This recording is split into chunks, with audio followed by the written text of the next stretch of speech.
할렐루야. 오늘도 주님의 은혜가 여러분의 마음과 여러분 삶 가운데 늘 있으시기를 주 이름으로 축원합니다. 오늘은 우리 중고등부 학생들 또 EM 또 어른들과 함께하는 예배이기도 합니다. 지금 우리 교회에서는 파나마 선교 중에 있고요. 이번 주에 또 페루로 선교가 또 출발을 하게 됩니다. 또 계속되는 우리 선교 팀들을 위해서 여러분 계속 기도해 주시길 바랍니다. 오늘은 여러분과 함께 사도행전 13장 23절로 41절의 말씀을 중심으로 사도행전은 말씀 행전입니다 라는 제목으로 은혜를 함께 나누겠습니다. 지난주 저희들은 사도행전은 기도행전입니다 라는 제목으로 은혜를 나누었습니다. 기도하는 모임으로 초대교회는 시작됐고, 기도하러 가는 중에 병든 자가 치료를 받으며, 기도할 때에 그들이 성령을 체험하고, 기도하는 모임이 모든 교회의 시작과 뿌리가 되었다고 우리는 배웠습니다. 그래서 사도행전 한 장 한 장을 우리가 살펴보면서 모든 사역과 모든 일 속에 기도가 빠지지 않음을 우리는 살펴보았습니다. 그 이유는 저희가 기도에 대한 도전을 받자고 하는 것입니다. 왜냐하면 처음에 교회의 시작은 이런 기도로 시작되었다고 하는 것을 우리가 배웠습니다. 오늘은 여러분과 함께 한 가지 더 사도행전을 읽으면서 우리가 도전받고자 하는 것이 있는데, 바로 그것이 하나님의 말씀이라고 하는 것입니다. 그 당시에 예수님이 하나님의 아들로 오셨으며 구원자로 오셨음을 사도행전에서는 수없이 많은 사람이 증거하고 있습니다. 그 소개하는 내용들은 사도들과 그리고 초대교회 리더들의 계속적인 변증에서 전해지고 있습니다. 사도행전은요, 베드로의 말씀 전도, 스데반의 말씀 요약, 그 다음에 사도 바울의 예수님을 소개하는 설교로 가득 차 있습니다. 예수님의 제자들과 성령을 경험한 사람들은 예외 없이 예수님을 전하고 소개하는 일에 주저함이 없었습니다.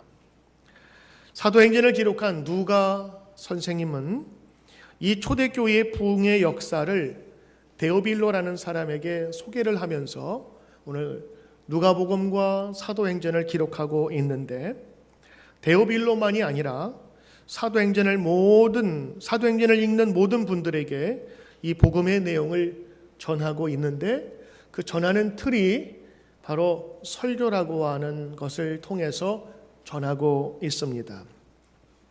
이 사도행전은 베드로, 스데반, 빌립, 바울 이런 여러분들의 짧고 긴 설교가 등장을 하는데, 그 설교를 통해서 예수님의 분명한 이야기들을 전하고 있습니다. 바로 그것은 예수님이 하나님의 아들로 오셨을 뿐만 아니라 이 세상에 구세주로 오신 것을 증거하고 있는 것이지요. 사도행전이 말씀 행전이라고 하는 이유는 바로 베드로만이 아니라 초대교회 지도자였던 스데반, 또 빌립 이런 모든 분들이 하나님의 말씀을 잘 이해하고 있었고, 그리고 그 말씀을 사모했던 데 있습니다. 그리고 그 말씀을 많은 사람에게 전하길 원하였어요. 그래서 하나님께서 구약에 있는 선지자들을 통해서 주신 말씀이 그 사도들을 움직였고, 그 움직인 사도들의 그 마음과 열정이 다른 사람에게 전도되었고 전파되었던 것입니다. 그래서 사도행전의 모든 역사는 바로 말씀을 받았고 말씀을 전한 귀한 그 은혜와 사역들을 적어놓은 곳이기에, 저는 오늘 여러분에게 사도행전은 말씀 행전이라 이렇게 제목을 붙인 것입니다. 초대교회를 든든하게 이끌었던 사람들은 바로 사도들이었습니다. 그리고 사도들과 함께 은혜를 받고 하나님을 만난 사람들이었습니다. 그런데 그들은 모두 놀랍게 하나님의 말씀을 잘 알고 있었고 복음에 무장되어 있었던 사람들이었습니다. 사도행전에는 총 25개의 설교가 숨겨져 있어요. 저도 이번에 준비하면서 처음 알게 된 사실인데 이렇게 많은 설교가 숨어져 있으며 그 설교 가운데는 예수님이 누구이신지를 그들의 변증과 그리고 강의처럼 보이는 이 설교를 통해서 이루어졌던 것입니다. 베드로와 야고보, 바울의 설교가 많은 부분을 차지하는데 분량으로 보면 이 사도행전의 20%를 차지하고요. 스데반의 설교가 7장에 전체로 나오는데 스데반의 설교까지 합치면 전체 사도행전의 25%가 바로 이 전도 설교로 되어 있습니다. 베드로와 스데반, 바울의 이 전도 설교를 보면서 그들이 성경에 정통했고 얼마나 이 성경 말씀을 다시 한번 성령 받은 이에 깨달았는가를 알 수 있게 됩니다.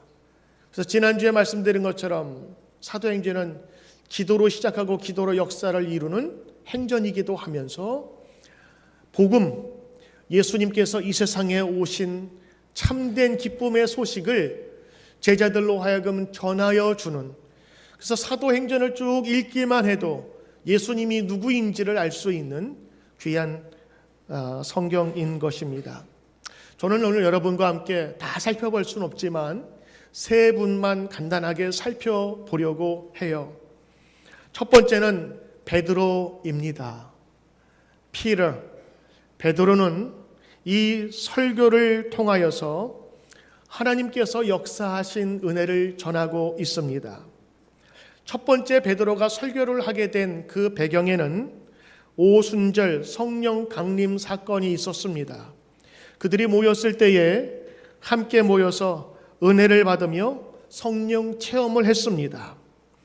이런 상황 속에서 그 120명 모인 사람들을 이상하게 여기던 사람들이 함께 있었는데 그들에게 이 모습은, 이 성령의 체험은 이상한 현상이 아니요, 하나님께서 예비하시고 약속하신 약속을 이루시고 성취하신 것이라고 설명을 하게 됩니다. 사도행전 2장 14절부터 15절에 있는 말씀을 보면 이런 말씀이 있어요. 베드로가 11 사도와 함께 서서 소리를 높여 이르되 유대인들과 예루살렘에 사는 모든 사람들아, 이 일을 너희로 알게 할 것이니 내 말에 귀를 기울이라. 때가 제3시니 너희 생각과 같이 이 사람들이 취한 것이 아니라. 지금 사람들이 막 혼미하고 이상한 말을 하고 방언을 하고 그리고 성령에 취하여서 기도를 하는 것을 보면서 이것을 전혀 모르는 사람들이 저 사람 술 먹었구나라고 사람들이 주정주정 얘기하니까 베드로가 이야기하는 거예요. 여기에 오후 제3시면 오전 9시라고 우리가 볼 수 있는데 베드로가 얘기하는 거예요. 아침 9시부터 술 먹고 저렇게 있는 사람들이 누가 있겠느냐. 그러면서 저 사람들이처럼 이렇게 된 것은 하나님께서 선지자를 통하여서 예언한 것이 이루어졌다라는 것을 설교하면서 해석을 하게 됩니다.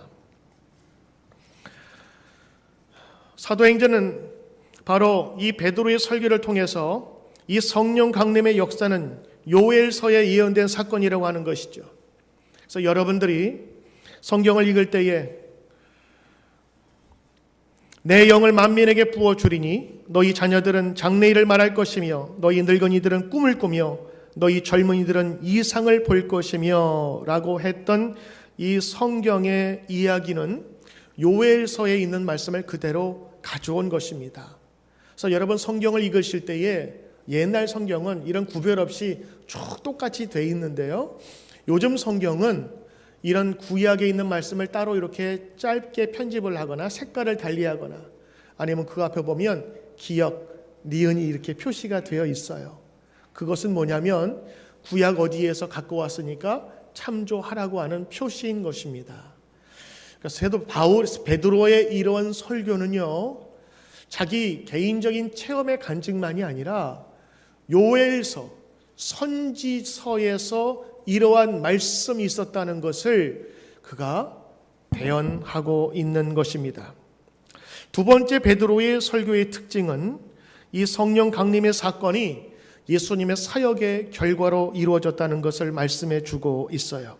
그래서 본문 22절부터 25절까지 성경에 있는 내용을 보면 예수님의 사역을 정리하는데 베드로는 세 가지로 정리를 하게 됩니다. 첫 번째, 예수님의 삶에 대해서 이야기를 해요. 22절에 보면 이스라엘 사람들아 이 말을 들으라. 너희도 아는 바와 같이 하나님께서 나사렛 예수로 큰 권능과 기사와 표적을 너희 가운데서 베푸사 너희 앞에서 그를 증언하셨느니라. 그래서 예수님의 큰 권능과 기사와 사적을 이야기를 해줍니다. 두 번째, 베드로의 이 설교 가운데는요, 예수님이 죽으셨다는 것을 이야기해주고 있어요. 그가 하나님께서 정하신 뜻과 미리 아신 대로 내어준 바 되었거늘 너희가 법 없는 자들의 손을 빌려 못 박아 죽였으나, 예수님이 죽으셨다는 사실을 전하고 있습니다. 세 번째, 베드로는 예수님이 죽었으나 다시 살아나셨다는 것을 이야기하고 있어요. 사도행전 2장 24절에 하나님께서 그를 사망의 고통에서 풀어 살리셨으니 이는 그가 사망에 매여 있을 수 없음이라. 오늘 세 가지를 얘기하면서 또 한 가지, 이 말씀 가운데 구약에 있는 말씀을 또 인용합니다. 그것이 시편 16장 8절부터 11절에 있는 말씀. 시편 16장 10절에 있는 말씀. 이는 주께서 내 영혼을 수월에 버리지 아니하시며 주의 거룩한 자를 멸망시키지 않을 것임이니이다 하면서 시편에 있는 말씀을 베드로의 설교 가운데 들어가게 됩니다. 또 한 번 시편을 인용하는데 시편 110편 1절입니다. 여호와께서 내 주께 말씀하시기를 내가 내 원수들로 내 발판이 되게 하기까지 너는 나의 오른쪽에 앉아 있으라 하셨도다. 여러분, 오늘 베드로가 예수님의 죽으심과 다시 부활하심, 그리고 예수님의 이야기를 하면서 성경 세 가지를 인용하고 있어요. 베드로가 잠깐만 그러면서 성경을 검색하면서 찾은 것이 아니라 그가 곧바로 설교할 때 이 말씀을 했다는 것은 그가 암기를 하고 있었거나 그가 이 내용을 충분히 숙지하고 있었다고 보면 될까요? 지금처럼 스마트폰 꺼내서 잠깐만 예수님의 인용구군 다윗 시편 몇 장 이렇게 해서 검색할 수도 없었을 것이에요. 근데 베드로는 그 당시에 그를 충분히 공부하지 못한 어부 출신이라고 우리가 가정을 한다면 분명히 베드로도 이 구약에 있는 말씀을 충분히 배웠으리라 생각을 합니다. 2000년 전이잖아요. 2000년 전에는 종이도 없었고 책도 없었어요. 단지 배울 수 있는 것은 암기를 하거나 그리고 회당에서 전해주는 말씀을 내가 들을 수밖에 없었던 그런 시대였으니까 베드로의 이 설교 속에서 구약에 있는 말씀을 인용할 정도로 베드로는 그 당시에 예수님을 따라다니면서 많은 말씀을 배웠으리라 상상할 수가 있는 것입니다. 맞습니다.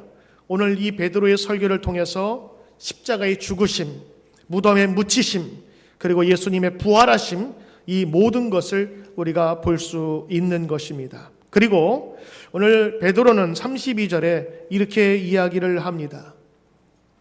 이 예수를 하나님이 살리신지라 우리가 다 이래 증인이로다. 사도행전 2장 32절. 오늘 사도 베드로는 오늘 이 예수님을 증거하면서 일의 증인으로서 서기를 원하였고 증인으로 증거하기 위하여 이 구약에 있는 말씀을 철저하게 사용했던 것이지요. 33절에 보면 베드로의 설교의 핵심이라 할 수 있는 것이 있습니다.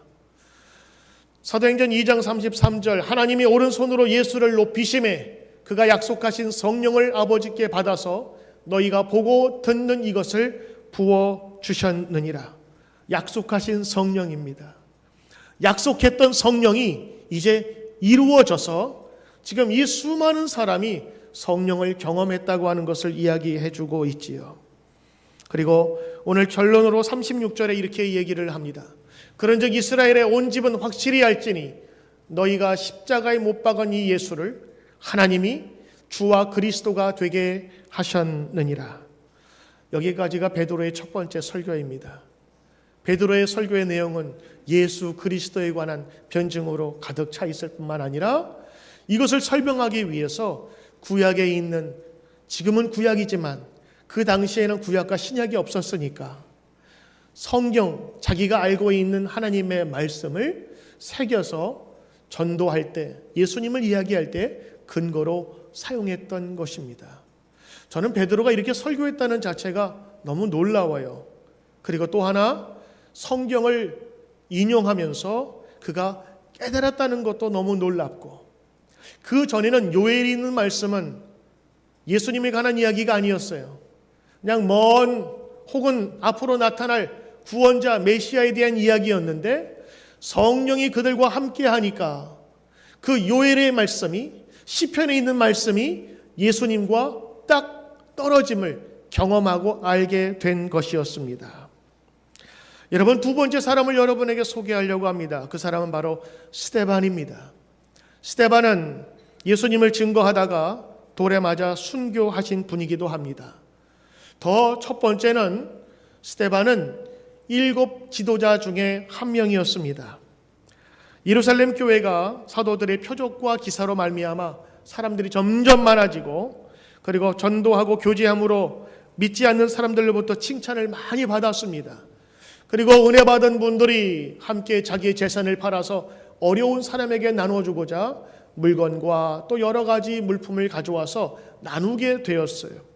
그런데 헬라파 유대인들이 자기 파에 속한 과부들이 구제받는 일에 제외되므로 원망이 있자, 이 원망을 해결하기 위해서 7명의 지혜롭고 그리고 믿음이 훌륭한 사람들을 뽑게 되는데, 그 중에 한 사람이 바로 스데반이었습니다. 스데반은 사도는 아니었어요. 그러나 이 교회에서 하나님을 알고 체험한 사람들 중에 한 사람이었는데, 공회에 서게 되었습니다. 왜냐하면 예수님을 증거한다는 이유로 거기에서 법적인 절차를 받기 위해서 공회라는 곳에 있었는데, 이 유대 사회에서 최고 권력기관이 이 공회에서 사람의 생명도 혹은 빼앗을 수 있는 그런 무시무시한 곳이었습니다. 오늘 스데반은 거기에서 세 사람을 이야기를 하고 있습니다. 첫째, 아브라함을 얘기해요. 아브라함이 메소포타미아에서 아브라함을 부르셨고, 그리고 하나님은 아브라함에게 후손과 땅을 약속하셨고, 하나님께서 내 씨로 말미암아서 천하 만민이 복을 받는다고 말씀해 주신 것을 이야기합니다. 왜냐하면 그곳에 있었던 많은 유대인들이 다 아브라함의 자손이라고 생각했었기 때문인 것이지요. 두 번째, 모세를 이야기합니다. 모세를 통하여서 구원의 방법을 보여주신 것을 이야기합니다. 이것이 7장 20절부터 45절에 나옵니다. 스데반은 유대 민족의 지도자 모세를 예를 들어서 설명하고 있습니다. 하나님께서 아브라함과 약속하신 말씀이 모세 시절에 이루어진 사건을 이야기해주고 있습니다. 모세는 40살에 자기 민족을 구원하려 하였고, 그 이후에 광야 생활 40년 후에 모세를 다시 부르셨습니다. 그리고 모세는 자기와 같은 선지자를 하나님께서 보내주실 것을 말씀해 주셨습니다. 이것이 구약을 바라보는, 성경을 바라보는 스데반의 시각이었습니다. 그리고 또 한 사람을 이야기합니다. 바로 그것은 다윗입니다. 다윗을 통해서 하나님께서 성전을 짓게 하신 것을 이야기합니다. 그래서 유대인들이 가장 존경하는 이 다윗을 통하여서 하나님께서 이루신 일들을 이야기하고 있습니다. 다윗이 성전을 지으려 하였으나 그 아들 솔로몬이 지었고, 솔로몬의 성전에는 하나님의 영광이 머무는 곳이었다고 이야기를 합니다. 그리고 마지막, 그 성자 하나님 예수님이 우리에게 오셔서 함께 거하게 되므로 솔로몬의 영광보다, 때로는 성전 건물 안의 영광보다 더 크다고 이야기를 하였습니다. 성경은 아브라함에게 약속하신 후손이고, 그리고 모세가 말한 모세 같은 선지자며, 솔로몬이 지은 성전에는 하나님의 이름과 영광이 머물렀으나 성경은 성자 하나님이 이 땅에 육을 입고 직접 오셔서 우리 가운데 계심으로 솔로몬의 성전보다 더 큰 영광이 나타났으며 은혜와 진리가 충만하신 그분이 오셨는데 당신들이 이 땅에 오신 그분을 죽였다라고 설교했습니다. 이 설교 때문에 결국에는 공분한 수많은 사람들이 돌을 쳐 그를 죽이게 됩니다. 오늘 스데반은 아브라함과 모세와 그리고 다윗, 유대인이면 누구나 알만한 사람들을 통하여서 그들의 일생들을 거론하는데, 이 모든 그분들의 거론함으로 말미암아 예수님이 이 세상에 오실 것을 다시 한번 증거하고 있습니다. 스데반의 이 고백과 설교의 중요한 포인트는 그가 구약에 있었던 그 당시의 성경의 이야기들을 아주 능통하게 잘 알고 있었을 뿐만 아니라 거기에 새로운 해석을 더합니다. 솔로몬이 지었던 성전은 누구도 거기에 거룩함에 대해서 무시할 수 없었습니다만, 이 스데반은 그 죽어있는 성전이 아닌 살아있는 성전을 이야기하며 성경을 다시 재해석할 만큼 성경에 뛰어난 사람이라고 하는 것입니다. 이 스데반, 바로 이분도 사도는 아니었지만 그 당시에 성경이라고 했던 구약에 있는 말씀을 잘 알고 있었던 사람이라고 하는 것이지요. 세 번째 사람을 여러분에게 소개하려고 합니다. 그분은 바로 사도 바울입니다. 오늘 여러분이 읽으신 13장에 있는 말씀은 사도 바울의 첫 번째 설교가 되겠습니다. 이 내용은 1차 전도 여행 때 비시디아 안디옥에서 회당에서 설교한 내용이기도 합니다. 사도 바울은 이 회당의 예배의 설교 때 특별히 요청받아서 말씀을 하게 되었는데, 이 첫 번째 설교가 왜 중요하냐면 본문에 언급된 이 바울의 첫 번째 설교가 바울의 선교 내용을 함축하고 있기 때문인 것입니다. 사도 바울은 이렇게 시작합니다. 이 하나님을 경외하는 사람들아, 유대인만이 아니라 그 당시에 이방인이라 할지라도 하나님을 믿고 따르는 사람들에게 이 말씀을 전하고 있습니다. 17절부터 시작하는 사도 바울의 설교는 41절까지 길게 이어집니다. 이 사도 바울의 설교는 세 부분으로 나누게 되는데, 첫 번째 부분은 우리가 읽질 않았습니다. 그런데 17절부터 22절까지 있는 내용을 살펴보면 바울은 구약의 역사를 한번 간단하게 훑어내려갑니다. 이건 스데반과 같아요. 두 번째 부분은 오늘 23절부터 31절까지 있는 말씀인데 바로 예수 그리스도에 대한 이야기입니다. 세 번째 부분은 32절부터 41절까지 예수 부활의 의미를 살펴보고 믿음으로 죄의 용서와 그리고 의롭다 하심을 얻는 것을 설명하고 있습니다. 바울은 출애굽부터 시작된 이스라엘의 구속의 역사가 하나님께서 바로 행위의 주체자가 되셔서 역사를 이끌고 가셨음을 강조하고 있습니다. 17절부터 22절까지 주어는 바로 이스라엘 백성의 하나님이십니다. 결국에 역사는 하나님이 이끌어 가신다고 하는 것을 강조하고 있는 것이지요. 바울이 강조한 예수님의 생에서 중요한 사건은 바로 죽음과 부활입니다. 바울에게 있어서 예수님의 삶은 구원을 위한 선물이었습니다. 그리고 예수님의 생애의 핵심은 바로 죽음과 부활에 있었음을 강조하고 있습니다. 예수님이 죽은 이후에 부활하신 것에 대해서 오늘 성경은 이야기하고 있는데, 오늘 성경을 보시면 누가 선생님은 이 구약의 본문을 그대로 인용하고 있습니다. 사도 바울이 전한 내용 중에서 사도 바울도 오늘 베드로와 마찬가지로 성경에 있는 말씀을 그대로 인용하여 전하고 있습니다. 첫 번째로 33절 여러분이 읽으신 것은 시편 2장 7절을 인용하여서 부활하신 예수님이 하나님의 아들이심을 밝히고 있습니다.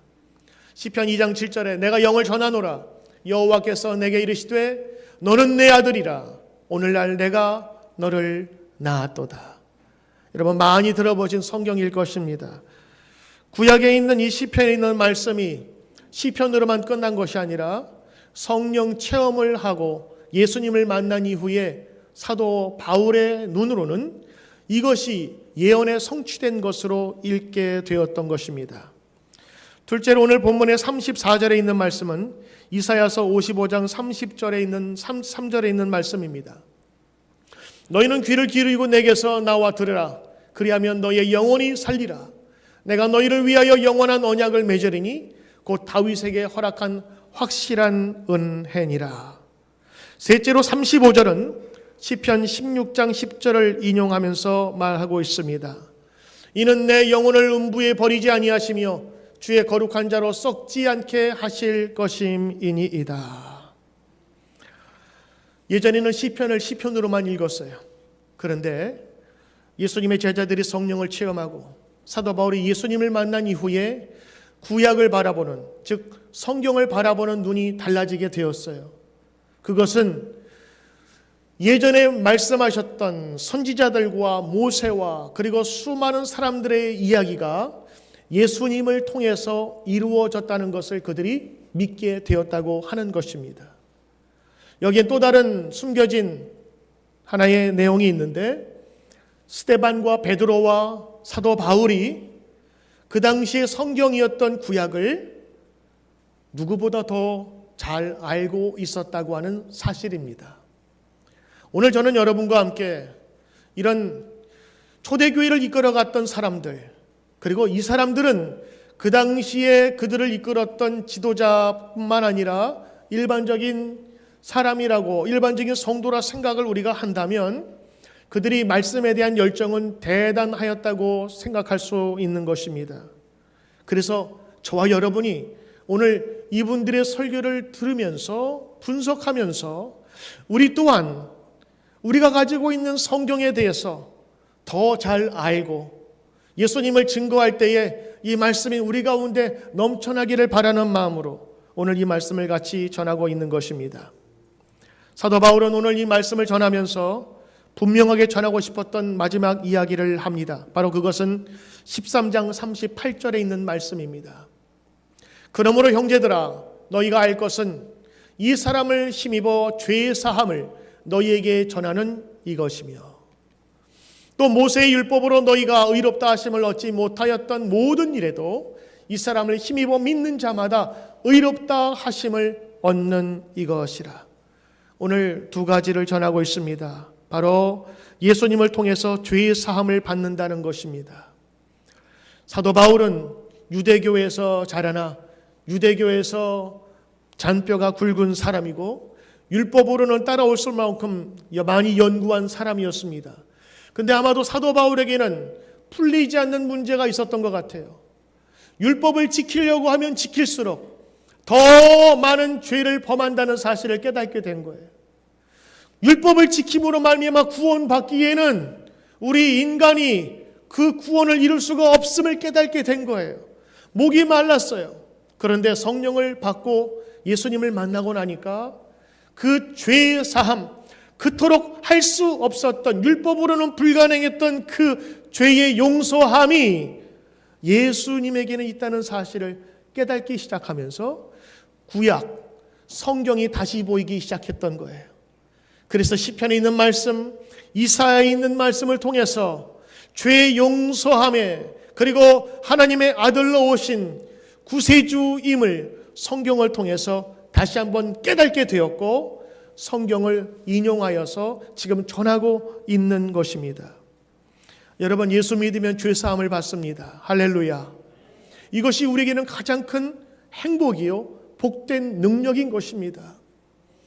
오늘 여러분들이 힘들고 지친 인생을 살아왔을지라도 이 가운데 예배드리며 다시 한번 우리의 지은 죄를 용서받고 거룩한 자로서 살 수 있는 길을 예수님께서 열어주신 것이지요.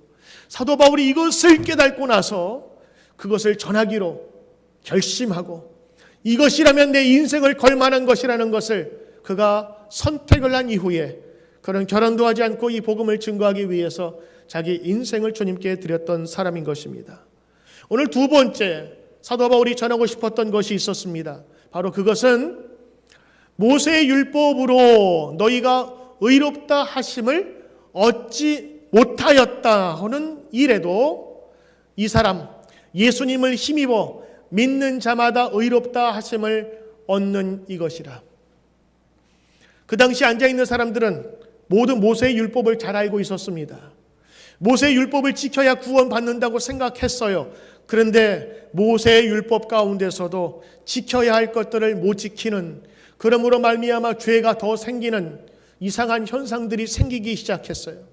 그래서 오늘 말씀하죠. 모세의 율법으로도 너희가 의롭다 하심을 받지 못했는데 오로지 이 사람 예수님을 통해서만이 우리가 의롭다 하심을 받았다라고 하는 것입니다. 우리의 공로와 우리의 도덕과 우리의 공로가 아닌 오로지 예수님께서 주시는, 값없이 주시는 은혜로 말미암아 우리가 의롭다 하심을 받았다. 이것이 바로 내가 예수를 믿는 이유요 여러분에게 전하는 것입니다 라는 것을 이야기해 주고 있습니다. 오늘 여러분 세 편의 설교를 간단하게 요약을 했습니다. 그리고 이 이후에도 더 많은 설교들과 변증들이 사도행전에는 가득 차 있습니다. 오늘 제가 여러분에게 이 세 편의 설교를 소개하는 이유는 대표적인 사람이기도 하고, 그리고 이 대표적인 설교 가운데 하나의 틀 같은 것이 있어요. 그것은 이 세 사람 모두 초대교회를 이끌었던 지도자였을 뿐만 아니라 예수님을 전하는 데 있어서 누구보다 성경을 잘 알았던 사람이라고 하는 것입니다. 지난주에 여러분에게 제가 여쭤보았죠. 여러분 우리 기도 많이 하십니까? 왜냐하면 기도야말로 우리 성도가 성도되길 원하여 하나님께 나아가길 원한다면 오늘 우리가 진정으로 기도해야 될 것을 우리가 살펴보았죠. 이번 주는 한번 이 사도들의, 그리고 그 당시에 믿음 가운데 굳게 섰던 사람들의 이 내용을 보니까 그들이 말씀 가운데 분명히 무장되었음을 우리가 볼 수 있는 것입니다. 여러분 하나님 앞에서나 그리고 예수님이 보시기에 우리가 귀한 성도 되고 하나님이 보시기에 칭찬받는 성도 되길 원하십니까? 모두가 다 그런 마음을 바라실 거예요. 그렇다면 여러분 우리가 이 스데반, 베드로 그리고 사도 바울처럼 말씀 가운데 서야 된다는 것입니다. 여러분들 그래서 말씀 공부하는 혹은 큐티하는 곳에 여러분과 함께 동료들과 모이시길 바라고, 많은 말씀을 함께 배우는데 여러분 주저하지 않고 선택하시길 바랍니다. 이 세 편의 대표적인 설교를 보면서 우리 다시 한번 하나님 말씀에 대한 갈망을 가져야 될 것입니다.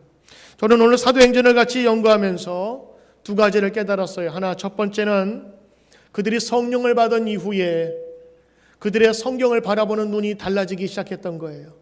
그전에는 율법으로만 바라봤던 성경이 이제는 예수 그리스도를 증거해주고 조명해주는 먼저 오신 그 말씀으로 깨닫게 되어서 하나님의 말씀을 인용할 수 있게 되었다는 것이고, 두 번째는 오늘 스데반이나 베드로나 그리고 사도 바울이 구약에 있는 그 당시의 사람들이 성경에 있는 내용들을 얼마든지 인용할 수 있을 만큼 성경에 능통했던 것을 이야기하고 있어요. 지금 우리는 만약에 이사야서 55장 3절 그러면 금방 찾을 수 있잖아요. 근데 여러분 예전 2000년 전에는 장과 절이 없었어요. 그러니까 어디쯤 성경 앞절에 한 중간부터 몇 번째쯤 되면 이렇게 얘기하면 사람들이 알아들을 수 있을 만큼 그 사람들은 성경을 많이 알았거나 아니면 그 말씀을 구체적으로 반복해서 들었을 거예요. 성경을 보시면 그 당시에 있었던 많은 사람들이 통용되던 혹은 알았던 그 말씀뿐만 아니라 그리고 그들이 성경을 통해서 배웠던 그 내용들을 오늘 이 베드로와 스데반과 이 사도 바울은 그것을 인용하면서 구구절절히 예수님에 대한 말씀으로 다시 한번 인용하여 쓰고 있는 것입니다. 오늘 여러분 교회의 본질이 무엇입니까? 바로 그것은 말씀으로 굳게 서는 것이고, 말씀을 보다 보면 우연히 일어난 것이 아닌 하나님의 약속된 그 말씀이 이루어진 것이 바로 교회라는 것을 우리가 볼 수 있는 것이지요. 그래서 이 말씀의 양육과 말씀의 훈련이 교회를 든든하게 세워간다고 하는 것입니다. 기도로 시작하여 기도의 능력을 베푼 이 초대교회는 이 말씀을 사모하고 말씀을 인용할 정도로 그들이 말씀을 가까이 했던 그들을 통하여서 이 교회는 든든하게 세워졌던 것입니다. 안디옥 교회에 거기에는 사도 바울과 바나바가 한 1년 동안 그 교인들을 데리고 말씀의 훈련을 하고 가르칩니다. 그제서야 성경은 뭐라고 얘기하냐면 안 믿는 사람들이나 주위에 있는 사람들이 안디옥 교회에 있는 사람을 보면서 비로소 그리스도인들이라 하더라, 그런 얘기가 나와요. 그 전에는 그리스도인들에 칭하지 않았어요. 그런데 1년 동안 그들이 성경을 같이 연구하고 사도 바울을 통해서 배운 그 사람들이 그리스도인이라 불림을 받게 됐어요. 결국 그들이 예수님의 제자로 거듭나고 인정받은 것은 철저하게 하나님 말씀으로 세워지었기 때문에 가능했던 것입니다. 여러분, 우리가 처음으로 신앙생활을 할 때에는 예수님에 대한 이야기를 잠깐 들으고 예수 믿는 사람을 보고 교회 다닐지 몰라요. 그러나 예수님을 믿고 신앙생활을 하게 되면 말씀을 가까이 하고 말씀에 대해서 분명한 확신을 가져야만 우리 믿음이 흔들리지 않는 믿음이 되는 것입니다. 때로는 어떤 어려운 상황이 올지라도 그 말씀이 우리를 지키고 인도케 하는 것이지요. 초대교회의 수많은 박해와 순교의 연속인 그런 상황 속에서도 그들은 지하의 감옥으로 혹은 지하의 동굴로 들어가서 믿음을 버리지 않았던 것은 바로 이 말씀에 굳건히 섰던 것입니다. 이 말씀은 바로 예수 그리스도 복된 소식, 하나님의 아들이 우리 가운데 오셔서 율법으로는 이룰 수 없는 죄의 용서하심과 우리를 의롭게 하신다는 그 복음을 그들이 이 말씀을 통해서 깨달은 이후에 그들의 믿음은 더욱더 굳건하게 세워졌던 것입니다. 사랑하는 성도 여러분, 오늘 저는 여러분에게 사도행전은 말씀 행전이라 전해드렸습니다. 왜일까요? 초대교회에 있었던 많은 사람들이 기도로 어떤 원동력이 일어나고 큰 힘을 받았다면 이제는 그 힘에 대해서 능력을 갖게 하고 굳게 해주는 데는 말씀만큼 귀한 것이 없다는 것을 여러분에게 전하는 것입니다. 실제로 오늘 사도행전은 25개 이상의 가득 찬 설교를 통하여 예수님이 누구인지를 우리에게 보여주고 있습니다. 그 예수님은 바로 구약시대부터 예언된 바로 그분이요, 지금 예수님은 그 말씀이 이루어진 현존이요, 지금 여러분에게 전하고 있는 것은 미래에도 모든 믿는 자에게 주시는 하나님의 그 은총을 누릴 수 있다고 하는 것을 이 말씀을 통해서 꿰뚫게 되는 거였어요. 말씀이 있기 전에는 그냥 그 당시에 있었던 예수님은 신기한 사람이었어요. 가서 기도하면 병자가 낫고요, 기도하면 안진뱅이가 일어나고요, 기도하면 죽은 자도 다시 살리는 신비한 마술사 같은 사람이었어요. 그런데 죽었네요? 근데 다시 살아났대요. 그리고 하늘에 올라갈 때요. 그 당시 사람들은 이런 단편적인 얘기만 들었어요. 그런데 이 사도 바울과 그 당시에 예수님을 함께 전하고 함께 있었던 제자들로 하여금 이 연속성을 발견하게 된 것이었습니다. 그래서 베드로도 요엘 선지자, 시편, 그리고 스데반은 이 아브라함과 다윗과 모세를 이야기하면서 언젠가는 구세주가 나실 것인데 그분들이 다 이미 예언했다는 것을 구구절절히 구약에 있는 말씀을 통해서 전하여 줬고, 사도 바울은 이 모든 것, 예수님의 죽음은 그 한 사람의 죽음이 아니라 우리 죄를 용서해 주시고 그리고 우리를 의롭다 하시는 죽음이고 그 부활하신 능력으로 우리도 부활할 수 있다는 것을 정리하여서 그 성도들과 함께 이 말씀 가운데 서게 된 것이, 그래서 말씀이 있기 전에는 그들이 단편적으로 힘을 얻었다면 이제는 종합 세트로 그 모든 분들이 예수님에 관한 과거와 현재와 미래의 일을 굳게 알게 되었던 것입니다. 사랑하는 성도 여러분, 우리가 신앙생활 잘하기 위해서 기도도 중요합니다. 그러나 우리 가운데 또 하나 필요한 것이 있다면 말씀 공부입니다. 개인적으로는 큐티, 조용한 시간을 내서 성경을 읽으며 묵상하는 것, 또 다른 방법으로는 속회에서 말씀을 함께 나누고 함께 기도하는 것, 그리고 여러분 우리 성경 공부반이 이제 곧 우리 7월 한 말이면 다시 한번 열릴 텐데 그곳에서 여러분 성경에 관해서 자꾸 접근해 보시고 성경을 알려고 해 보십시오. 그러면 내가 성경을 아는 것이 아니라 성경이 나를 알려주고 나를 이끌어 가는 것입니다. 교회의 역사는 바로 이 말씀이 그들을 지킴으로 그 역사가 지금 2000년까지 이어지게 된 것입니다. 사랑하는 성도 여러분, 사도행전의 이 든든한 역사는 바로 말씀으로 시작되고 말씀으로 완성되었던 것입니다. 이제 스데반과 베드로와 사도 바울처럼 우리도 성경을 자세히 연구하고 성경을 가까이 합시다. 그리고 성령 받은 이후에 이 말씀을 가까이 하는 이 우리를 통하여 성령께서는 구약에 있는 말씀도 바로 예수님을 다시 한번 비춰주며 조명하는 귀한 말씀임을 우리에게 알려줄 것입니다. 이 말씀이 여러분과 우리 교회를 든든히 세워가는 귀한 디딤돌이 되시기를 주의 이름으로 축원합니다. 기도하겠습니다.